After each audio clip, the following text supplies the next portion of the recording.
Since washing the feet of his disciples in the midst of this Last Supper, throughout John 13, Jesus has been launching one verbal hand grenade after another. First, Jesus tells them that a traitor was in their midst. Then once Judas leaves the building, leaves the upper room, everything ends up being set into motion, Jesus drops another bomb on the 11 disciples who are remaining. He tells them, I'm leaving, and you can't come. Now keep in mind, from Peter's perspective, such an idea of Jesus going someplace that he wasn't willing to follow was simply beyond the pale. In John 13, verse 36, we read that Peter said to Jesus, Lord, where are you going? And Jesus answered him, where I am going, you cannot follow now, but you shall follow me afterward. So Peter said, Lord, why can I not follow you now? I will lay down my life for your sake. But Jesus answered, will you lay down your life for my sake? Most assuredly, I say to you, the rooster shall not crow till you have denied me 3 times. I mentioned this last Sunday, but it bears repeating. Regrettably, I think Peter, good old Peter, gets a bad rap for this exchange when he really doesn't deserve one. His question here, why can I not follow you now, was birthed from, honestly, the correct desire to be with Jesus. Even if the journey resulted in a certain death, Peter boldly declares to the Lord, and I think he means it. He says, I will lay down my life for your sake. The problem with Peter's zeal is that it's centered upon things that honestly he just doesn't know. The path before Jesus that night was one that Peter wasn't ready for. Peter didn't understand. It was a path that Jesus would have to walk alone. You see, only Jesus could atone for sin. Only Jesus possessed resurrection power to conquer both death and the grave. Peter simply had no right nor ability to traverse the path set before Jesus. In Peter's mind, he could extrapolate out the worst possible scenario, but he could never imagine what was going to happen. Peter had no idea what was coming. He wasn't prepared. In fact, Peter was confident, but he was confident in the wrong things. Confident in his will, his sufficiency. I will lay down my life. In fact, Jesus burst his bubble by saying he would actually deny him 3 times before the rooster crowed at daybreak. Indeed, major lessons are headed Peter's direction. Well, let's read on. There are no chapter breaks. Jesus has just finished saying this to Peter. Chapter 14, Gospel of John, verse 1, Jesus continuing, let not your heart be troubled. You believe in God, believe also in me. In my Father's house are many mansions. If it were not so, I would have told you. I go to prepare a place for you. And if I go and prepare a place for you, I will come again and receive you to myself, that where I am, there you may be also. And where I go, you know, and the way you know. As we unpack this statement, don't forget the context. Jesus has just said to the 11 that he would be leaving them. And more specifically, he said to Peter that he'd deny him 3 times that very evening. Jesus says here, let not your hearts be troubled. Why? Their hearts were troubled. Every man in this room that evening was distraught. Not only that there was a traitor in the midst, but that Jesus would be leaving them. In the Greek, this phrase, let not your heart be troubled, was a directive. In a way, Jesus is looking around at these anxious men, these disciples, and he says, guys, stop being troubled. Chill out. And yet notice Jesus' prescription for their troubled heart. He commanded that since they believe in God, what were they to do? They were to continue to believe also in him. David Guzik observes, writing, this was a radical call to trust in Jesus, just as one would trust God the Father, and a radical promise that doing so would bring comfort and peace to a troubled heart.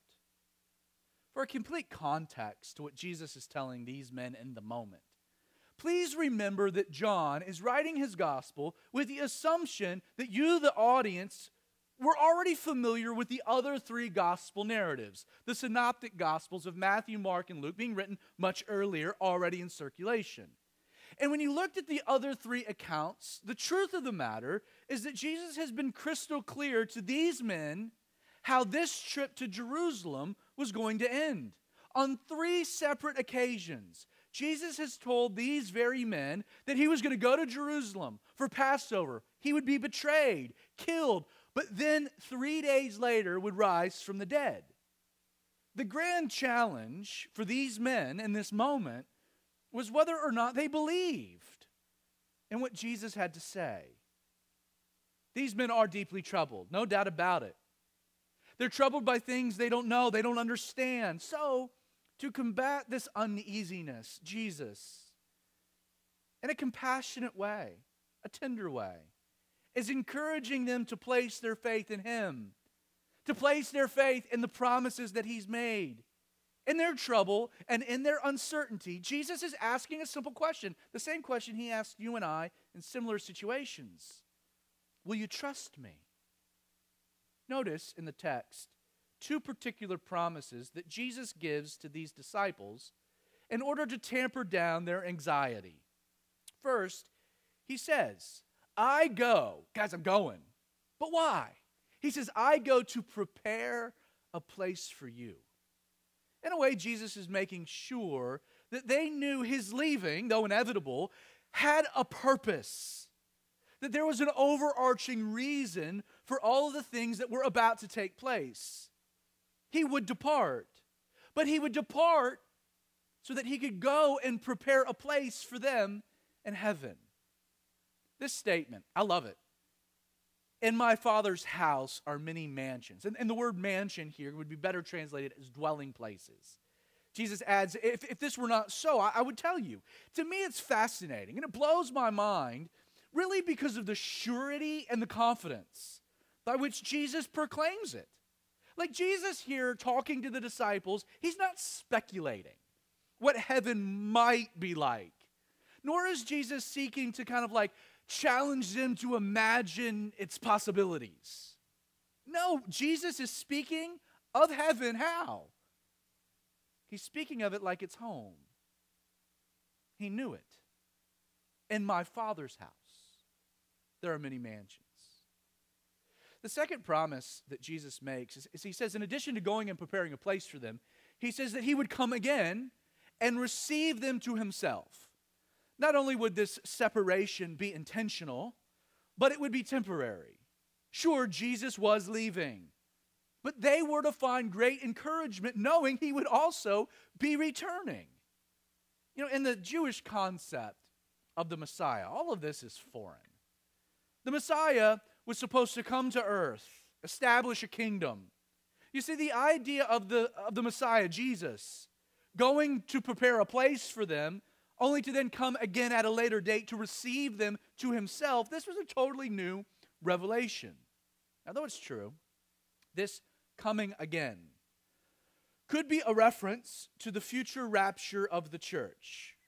Or, for that matter, it could also be a reference to the future gathering of the nations after His second coming. Either way, I do believe there's a more immediate application. Notice here the point of His coming and the result of this receiving was so that where He was, there they might also be. I'm of the opinion, it's my conviction, that the promise here, while it can apply to the rapture or the second coming, more immediately, I think it applies to the very moment our mortal bodies give up the ghost. How encouraging it is, friend, to know that the very moment you breathe your last in this life, you will immediately be met by Jesus, who has promised to come again and receive you to Himself. Jesus has crossed the great divide. But how encouraging it is to know He's not going to leave you and I to make that journey on our own. This phrase, that where I am, there you may also be, it gives us a profound insight into really the essence of heaven itself. Don't make any bones about it. Heaven is heaven for one reason. Now, there's a lot to love about heaven, but heaven's heaven for one reason. And the reason is that Jesus is there. This is honestly really what makes the assumption of the unbeliever that they even want to go to heaven so silly to me. Like, why would someone who's rejected Jesus in this life somehow magically want to spend eternity with him in the next? Like, in some ways, for someone to be like, Jesus, I want nothing to do with you here on this earth. If they died and Jesus was like, ha, ha, ha, now you got to spend eternity with me, that would make heaven hell in a certain way. Before we move on, I must say that I have found, in the place of my own troubles, in the midst of my own fears, that these same two promises that Jesus gives these men that evening also provide me incredible comfort, and they should you as well. Not only is it true that the existence of my eternal home in heaven places any and all temporal hardships into an appropriate context, that there is a place that Jesus is preparing for me, but the fact that when I pass from this life into the next, Jesus will come again and receive me to himself, man, that yields amazing solace. Jesus closes this section saying to the disciples around this table, where I go, you know, and the way, you know. Well, it's in response to this statement that we're told in verse 5, Thomas says to Jesus, Lord, we do not know where you are going, and how can we know the way? So Jesus said to him, I am the way, the truth, and the life. No one comes to the Father except through me. Jesus has just told these men where he was going, as well as the way to get there, they should know. Well, Thomas isn't sure. Thomas doesn't know. And to his credit, he voices up. Jesus, whoa, you're assuming we know. I just, for a point of clarity, I have no idea what you're talking about. So can you clarify? Can you specify? I love the fact that Jesus doesn't rebuke Thomas. Instead, he lovingly and graciously answers his question. And what results is one of the most radical and honestly controversial of all of Jesus' I am declarations. First, to this question of where Jesus was going. His statement that no one comes to the Father except through me intends to remove all doubt as to where Jesus is going. Jesus is crystal clear that he's, yes, going to depart from this earth. Why? In order to return to the presence of his Father in heaven.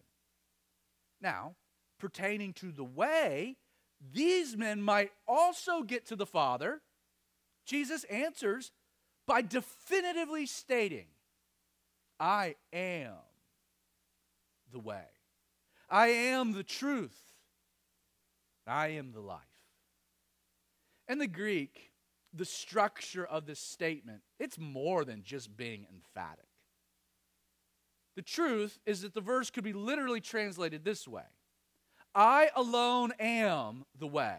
I alone am the truth. I alone am the life, in counter-distinction to all others who make such claims or promises.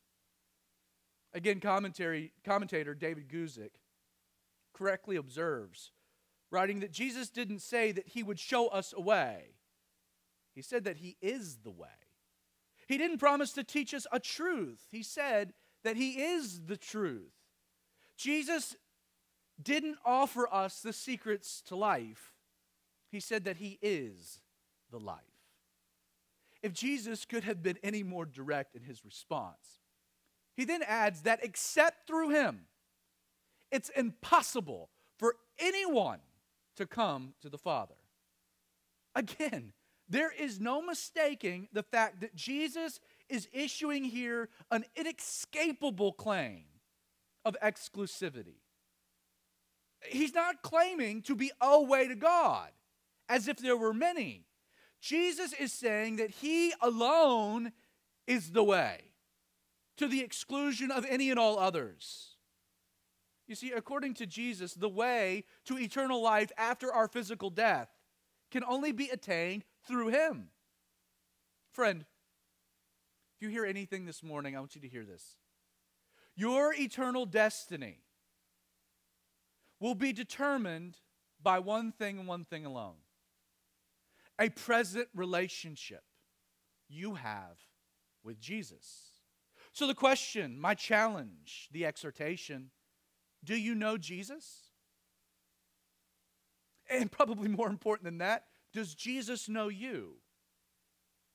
In Matthew chapter 7, verses 21 through 23, Jesus articulated a difficult truth along these very lines.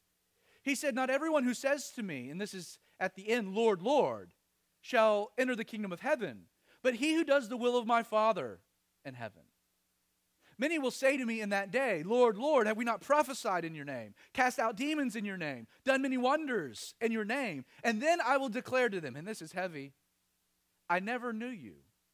Depart from me, you who practice lawlessness." Undoubtedly, such an exclusive statement stands in direct opposition to our pluralistic culture that frowns upon anyone making such claims of absolutes, mainly Christians. Pluralism, it positions that no one religion has a monopoly on truth. Pluralism states that to claim as such is both arrogant, if not downright bigoted. How can one position carry more weight than another? The irony of all of this is that if everything is true, then frankly, nothing is true. And if nothing is true, then life is therefore void of all meaning. And man, in our culture, do we struggle with meaning? Those who hold to such positions, they'll make this type of an argument. They'll say, "How dare you say that Jesus is the only way to heaven, at the exclusion of devout Muslims, Hindus, Buddhists, Jews, or for that matter, just good moral people who are sincerely following their own path to God." Now, don't get me wrong. I don't doubt in any way the sincerity of other positions, other world religions. But there is a reality to life that's inescapable. And that is the fact that while you might be sincere, it's very possible to be sincerely wrong. That was the majority of my high school experience. I went into a test very sincere that I knew the answers. But did that get me any points with the teacher? Not at all. I got docked. But teacher, how dare you? I was sincere. Doesn't matter. Let me give you an example. And admittedly, this is an extreme example that's loaded with emotion. But the truth is that the 19 men who hijacked 4 planes on September 11th, 2001, sincerely believed, it was their theology, that their martyrdom that day was going to result in an eternal paradise. They were so sincere in that belief that they were willing to make the ultimate sacrifice, not just martyrdom, but to kill the infidel. Now, the irony is that the moment they completed their jihad, they awoke to a much different reality: hell and torment. If you happen to be such a person, this pluralistic society, you're the type of person that has a coexist bumper sticker on your Subaru, I would advise that you take up your complaint, not with me, but with Jesus, because He's the one that claimed to be the only way. You see, it's not Christians that say Jesus is the only way to heaven. Jesus is the one who said it. In fact, if there are indeed other ways to God, it would be to the exclusion of Jesus based on what He says here. The dirty little secret is that all the other world religions also hold to similar claims of exclusivity. But have you ever noticed that it seems only Christians are accused in our culture of being intolerant because of these positions? You know, tolerance in our society seems to be extended to everyone but a Bible-believing Christian. For example, when was the last time you heard a politician go after Muslims on their views concerning homosexuality? It doesn't happen. It's Christians who get targeted, not Muslims. You know the reason that this is the case? And there is a reason. Is that in addition to being the way, Jesus also made another claim. He claimed to be the truth. And in doing so, Jesus makes everything else a falsehood.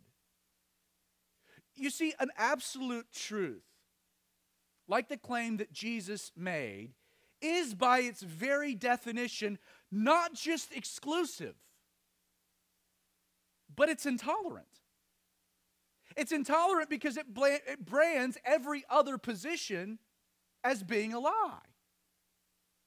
And I'm okay with that. I'll own it. Think of it like this. While lies can be very tolerant of other lies, by definition, the truth has to stand alone. You can say in a beauty pageant, all the contestants in a beauty pageant can say, we're all beautiful. And maybe you are, until a moment when one lady receives the crown and title of Miss Universe. Guess what we've done? You might all be beautiful, but there's one that's more beautiful than the rest of you, a standard bearer. Again, if you fall into this pluralistic perspective of thinking all truths are equal, that there is no absolute truth, I just want to ask you a very simple question. You say there's no absolute truth. Well, I ask, are you absolutely sure? Because if you are, do you know what you just made? You said, I'm not sure of much other than one thing. I'm absolutely sure there's no absolute truth. And in doing so, you made it absolute truth. It's silly. It's silly. Are you absolutely sure? I disagree with you. Who's right? Who's wrong? Especially when our positions contradict. Now, getting beyond these philosophical arguments and considering here the crux of what Jesus is actually saying, Pastor Joe Focht, he made, I think, a remarkable observation. The way he described this great I am the way, the truth, and the life statement. He calls it an intolerant statement filled with great hope. Isn't it that? It is an intolerant statement filled with great hope. You see, the more relevant question we should consider is not why is there only one way? How can God only, why is there only one? The more apt question, why is there any way? Why are we so upset there's one way when the truth is there shouldn't be any way? Friend, the very fact that God provided any way for a sinner to be reconciled with a holy God is way more than any of us ever deserved. So instead of being upset there's only one way, why don't you be glad Jesus was willing to die on the cross to provide a way that you might have everlasting life? God demonstrated His own love towards you, and that while you were a sinner, what did He do? Christ died for you. Please understand, your acceptance or rejection of Jesus' claim to be the way and the truth, it is of critical importance. Make no mistake about it. In fact, since Jesus also claimed to be the life, your determination of those claims is a matter of life and death. One more tidbit. As you consider who to believe among all these religious systems that make certain claims of exclusivity, certain claims of heaven and the afterlife, consider, well, who's still alive? Like, what makes Jesus so interesting and what sets Him apart from every other world religion is that He was like, guys, I'm going to tell you about heaven. I'm going to tell you how to get there. I'm going to tell you all about it. I'm going to tell you what happens when you die. I'm going to tell you about everlasting life. that I am the way, the truth, and life. No one can come to the Father except through me. I'm going to tell you all of these things. I'm going to make some radical claims, but here's the deal. To validate the claims, I'm going to die, spend 3 days in the grave, and I'm going to resurrect to life because, no one else does that. So just don't take my word for it. I'm going to provide you a measure of truth, of evidence. Muhammad didn't make such a claim. Buddha didn't make such a claim. Joseph Smith didn't make such a claim. No one has made such a claim. So how can you take their word for it? Jesus stands in counter-distinction. Well, he continues, verse 7. If you had known me, and the word known is experienced me. He says, if you had known me, you would have known my Father also. And from now on, you know him and have seen him. Well, Philip, he says to Jesus, Lord, show us the Father, and it's sufficient for us. Well, Jesus said to him, have I been with you so long, and yet you have not known me, Philip? He who has seen me has seen the Father. So how can you say, show us the Father? Do you not believe that I am in the Father, and the Father in me? The words that I speak to you, I do not speak on my own authority, but the Father who dwells in me does the works. Believe me that I am in the Father, and the Father in me, or else believe me for the sake of the works themselves. Philip's question to Jesus reveals a hang-up that we should hardly blame the disciples for having. You see, on numerous occasions, not just in Jesus' earthly ministry, but even in this Last Supper dialogue, Jesus spoke about his Father and then referred to himself separately as a son. And it's with that in mind that Philip now wants Jesus to reveal the Father to them. He literally asked, Jesus, show us the Father. Now, what these men failed to understand, and again, one can hardly blame them, was that while Jesus and the Father were completely separate, they were also one and the same. They wanted to see the Father. That's their request. Jesus' response, he says, I am in the Father, and the Father in me. Verse 12, most assuredly I say to you, Jesus continuing, he who believes in me, the works that I do, he will do also. And greater works than these he will do because I go to my Father. Instead of diving into the deeper complexities of the triune nature of God, Jesus kind of gets back to the subject matter, the benefits of his coming departure. Not only has he told them that he was leaving in order to prepare a place for them, and that they need not worry because he would come again and receive them. But now Jesus explains for them kind of the practical ministry benefits of his departure to heaven. Look at the text again. He says, those who believe in him will do the works that I do. And then Jesus says something awesome. He says that you'll do not just works, but greater works than even the ones that Jesus had performed. Now, this is an incredible statement, but let's unpack what Jesus is getting at. In the Greek, this word greater, it doesn't really mean what you think it means. It doesn't mean like more spectacular or sensational in nature. I mean, how could you? Like, how could you perform a work more spectacular than calling forth Lazarus after 4 days in the grave or walking across water? I don't know about you, but that's not been in my ministry repertoire. So it's not greater in the sense of being spectacular or sensational. Instead, this word greater, it's to be great in magnitude, scope, reach. Jesus says, because I go to the Father, and then we know later commissions the church to go into the world with the gospel, that there is no question the church being charged with the task of doing the works of Jesus will be able to do them in greater scope and greater reach. Why? Because Jesus was limited in his own physical manifestation. Now, in order to explain how these greater works would even be possible, Jesus continues, verse 13. He says, and whatever you ask in my name, that I will do, that the Father may be glorified in the Son. If you ask anything in my name, I will do it. Admittedly, we find here one of the most twisted passages, and maybe all of the Scripture pertaining to our day and age. there is a group within Christianity, a large group, who take this specific exhortation and they morph it into a particular theology. It goes by many names. Name it and claim it. Word of faith, prosperity gospel. This word of faith movement, historically, was started by a man named E.W. Kenyon in the early 1900s. Rose to prominence, however, in the 1960s by Kenneth Hagin.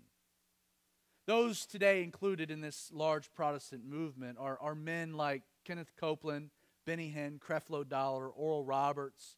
You have Joyce Meyer, T.D. Jakes, Paula Jan Crouch. Probably the most influential of all of these Word of Faith preachers is a man by the name of Joel Osteen. Word of Faith theology teaches that if one believes the Word of God, which is good, and confesses its promises verbally, then the believer shall receive whatever they confess. They actually justify this position by pointing to this passage. Jesus said, right? If you ask anything in my name, I will do it. You just have to believe. E.W. Kenyon, his famous quote is, "What I confess, I possess." Joel Osteen once wrote, "You can cancel out God's plan by speaking negative words. God works by laws. You've got to speak it out. Your words have creative power. One of the primary ways we release our faith is through our words. There is a divine connection between you declaring God's favor and seeing God's favor manifested in your life." I would say grace has a bigger role in that, but let me continue with the quote. Joel Osteen says, "Some of you are doing your best to please the Lord. You are living a holy, consecrated life, but you're not really experiencing God's supernatural favor because you're not declaring it. You've got to give life to your faith by speaking it out." The fact of the matter is that this doctrine is silly, primarily based on its inconsistency. And I'll point to one illustration. In 1998, at the age of 77, John Osteen, Joel's father, who was the founding pastor of Lakewood Church, he started suffering from liver failure. His condition quickly deteriorated by the end of that year, causing Joel to take to the pulpit January 19th, 1999. Now, in his message, he encouraged the members to pray for their pastor using the power of positive confession. Let me read you an excerpt. He says, "God has promised that my dad will be preaching into his early 90s. God gave him a vision of 7 years of harvest, and we're just beginning our 6th year of this special thrust for world evangelism. God has promised our staff that he will bring our pastor's kidneys on a platter of praise. The God who began this universe as a mighty creator is creating what our pastor needs in his body." Well, 6 days later, on January 25th, John Osteen died of a heart attack. Now, I know what some of you are thinking. Some of you are thinking, well, they were praying for the wrong organ. And that's funny. But the point is that it's inconsistent. Yes, it's true. It's true that Jesus, in this passage, is indeed promising to not just hear but answer our prayers. But the problem with such a broad interpretation, that God will give you anything you ask in his name, you just got to believe it, is that it fails to consider two qualifications that Jesus specifically ties to the request that you make. Look at the text again. First, notice Jesus, he begins here by saying, whatever you ask, how? In my name. Understand, to pray in the name of Jesus means that you are making your request based upon the merits of his completed work on the cross, and you're making this request in accordance with his perfect will. You see, the first qualification for an answered prayer is that you're to pray for the things that Jesus would be praying for. That changes the context, doesn't it? As a matter of fact, I'm thankful, looking back over my life, more for the prayers that Jesus didn't answer than the ones he did. Sometimes I ask for things that I don't know. We're to pray in his name, to ask in his name, to ask on the merits of what he's done and in accordance with his will, not mine. And the other qualification is that the answered prayer itself should yield the Father being glorified in the Son. What this means is that not only are you to seek what Jesus would seek in a particular situation, but you also need to consider whether or not the answer to that request would bring glory to the Father. Sometimes our prayers are selfishly motivated, would bring God no glory whatsoever. In a sense, you should ask, what would actually result if God answered my prayer? You know, when presenting his disciples an example for how they should pray, we call it the Lord's Prayer. And more accuracy, it's the disciples' prayer. Recorded in Luke chapter 11, Jesus, he told them that when you pray, pray like this. Our Father in heaven, hallowed be your name. Your kingdom come, your will be done on earth as it is in heaven. Always remember, yes, the Lord hears your prayers and wants to answer your prayers. But the purpose of prayer is first and foremost to spend time with the God of the universe, hoping to align your heart with his and his with yours in a situation. Lord, I'm struggling. I don't know what to do. I don't know what the answer is. I need you to give me perspective. Help me trust. Help me see a greater purpose. So first, the purpose of prayer is for our hearts to be aligned with his. But secondly, prayer intends to see his will accomplished on earth as it is in heaven. So often, we see prayer as a mechanism by which we kick down the pearly gates of heaven to get God's will aligned with what I want. That we want our will done in heaven as it is on earth and not the opposite. Yes, we should align our hearts with his, but we should pray more than anything that his will be done, not mine. Well, Jesus continues. Verse 15. He says, if you love me, keep my commandments. In the original language, the tense that's being presented here, it's active. In fact, the verse would be better translated as, if you love me, you will continue, be continually keeping my commandments. Now, there's no question that obedience is the tangible evidence a person really does love Jesus. In fact, this doesn't undermine grace whatsoever. Our love for Jesus is to be a reciprocation of his love for us.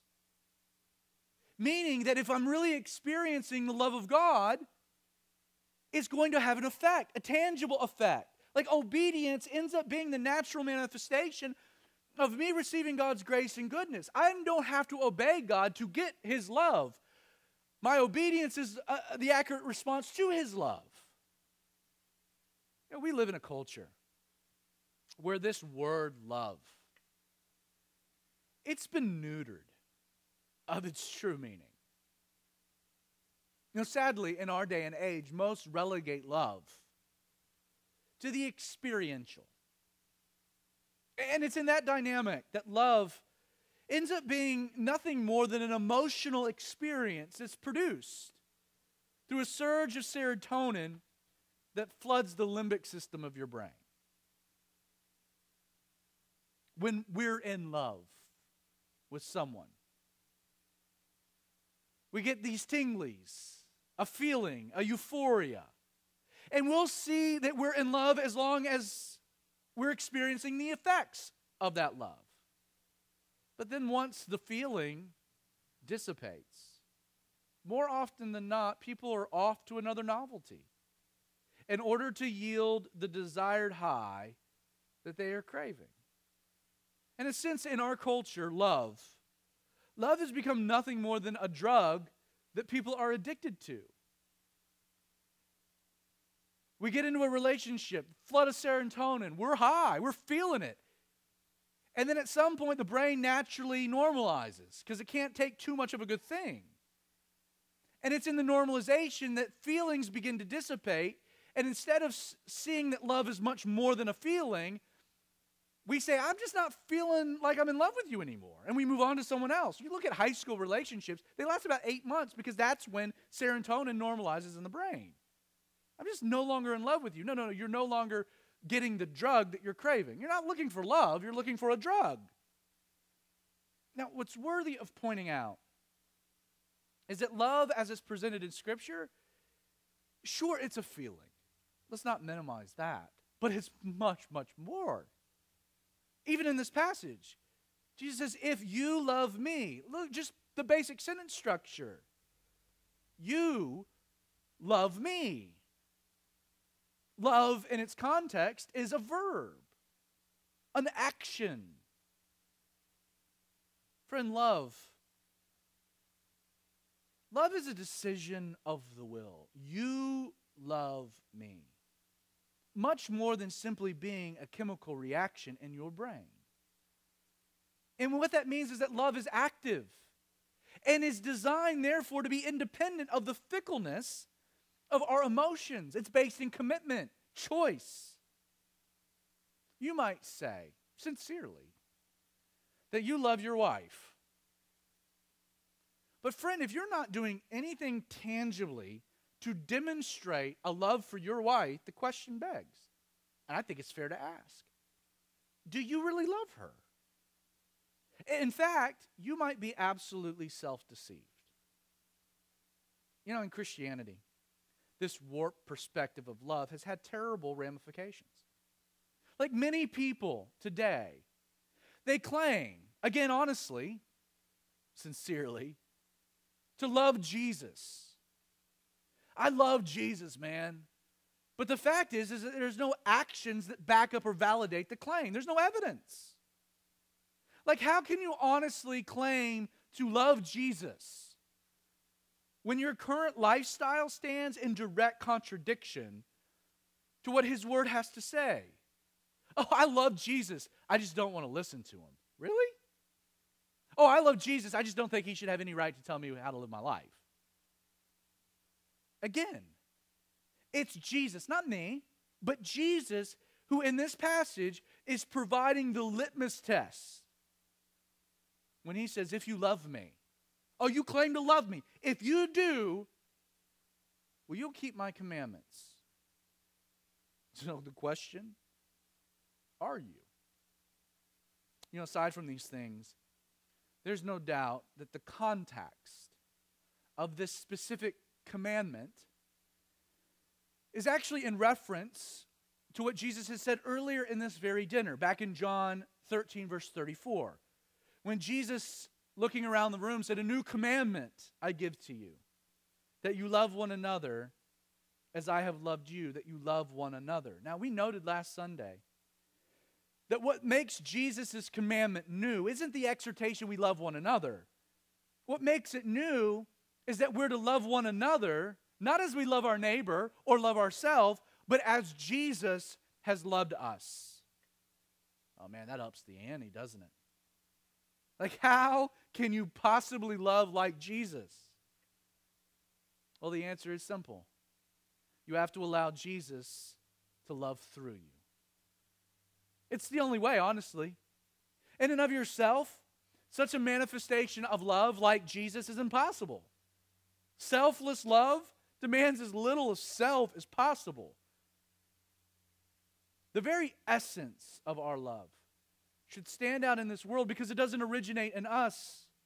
It originates in Him. It's an otherworldly kind of love because it doesn't originate in this world, but finds its origination in Jesus. We need Jesus if we're to love like Jesus. We can't do it on our own. And the commandment's massive. Love like I've loved you. To be fair, I'm not sure I can do that. Well, it's with that in mind that Jesus says in verse 16, guys, I will pray the Father, and he will give you another helper, that he may abide with you forever, the Spirit of truth, whom the world cannot receive because it neither sees him nor knows him. But you know him, for he dwells with you and will be in you. I will not leave you as orphans. I will come to you. Jesus, I can't do these things on my own. And Jesus is like, God, I totally get it. No, you can't. The good thing is you won't have to do it on your own. I'm going to send a helper. And it's there that we'll pick up next Sunday. So, Father, Lord, thank you for your word.